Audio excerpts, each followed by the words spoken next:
One of the classic counter-arguments to faith in God is the question, who created the Creator?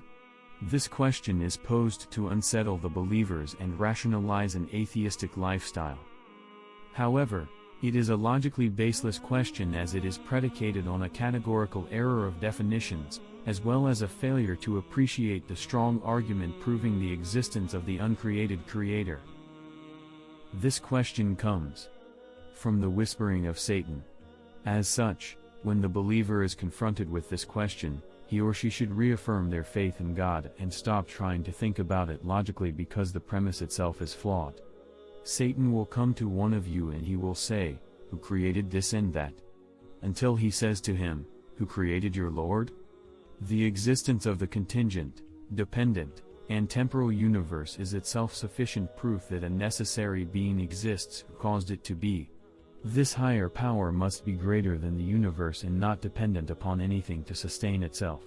The Creator is by definition uncreated, and thus asking who created the Creator is a logical fallacy of definitions.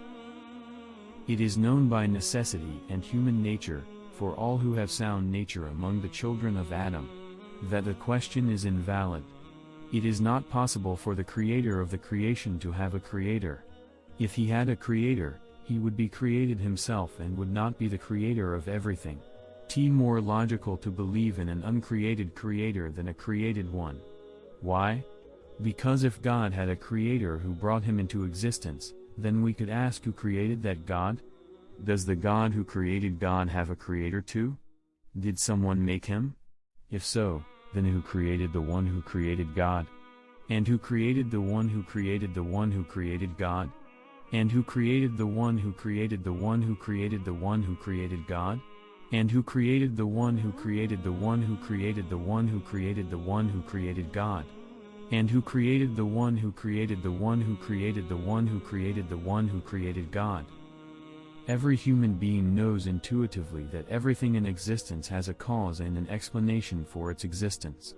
There is sufficient reason to explain any occurrence in the universe. It is impossible that the universe came into existence without any reason, agent, or cause.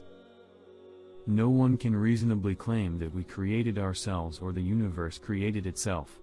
Something that does not exist has no agency to bring about its own existence. On this basis, Al-Ghazali succinctly stated the logical proof that God is the only plausible explanation for the creation of the universe. The proof for the existence of God is that we say every event happens by a cause. The world is an event and, thus it must have a cause, and what we mean by the world is everything that exists besides God. In other words, the logic of the cosmological argument unfolds in these steps. 1. Everything that has a beginning must have a cause. 2. The universe has a beginning, so it must have a cause. 3. The cause of the universe must be uncaused itself, which is the uncreate Creator. To counter this point, philosophers and atheists will attack the premise of the argument that the universe has a beginning, instead suggesting that the universe is eternal or exists as an infinite regression of events. This is related to their error in asking who created the Creator, because in positing an infinite regression they attempt to deny the existence of an uncreated being. The truth is that an infinite regression of contingent, temporal, and created causes is impossible. Al-Ghazali explains this reality from a number of angels in his refutation of the philosophers. One thought experiment he provides is based upon the movements of the planets around the Sun.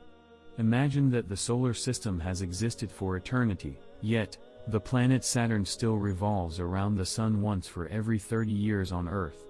This means the Earth has completed more revolutions than Saturn, while an eternal universe must necessitate that both planets have made an equally infinite number of revolutions. The number of revolutions of Earth compared to Saturn cannot be both equal and unequal at the same time. The point of this example is the same as was demonstrated by mathematician David Hilbert's famous paradox of the Grand Hotel, which is to illustrate that an actual infinite regression cannot exist in the real world because it would have to be both complete and incomplete simultaneously. A never-beginning and never-ending trail of falling dominoes has by definition already finished its course, but in reality it would still be unfinished because we can always add one more to the series. This contradiction means it cannot really exist. In sum, the question, who created the creator? Is a logical fallacy based upon a mistake of category. The cosmological argument definitively concludes that the uncreated creator must exist and, hence, asking who created the uncreated creator is nonsensical. It is like asking what sound do colors make. These properties do not relate to each other in the way the question presumes. If they need further reassurance, they should investigate the many evidences proving not only the existence of the creator, but also his indisputable power over the creation and his absolute right to be worshipped alone without any partner. If you benefited from this video, do not forget to like and press the bell button to receive the new one. Thanks for watching.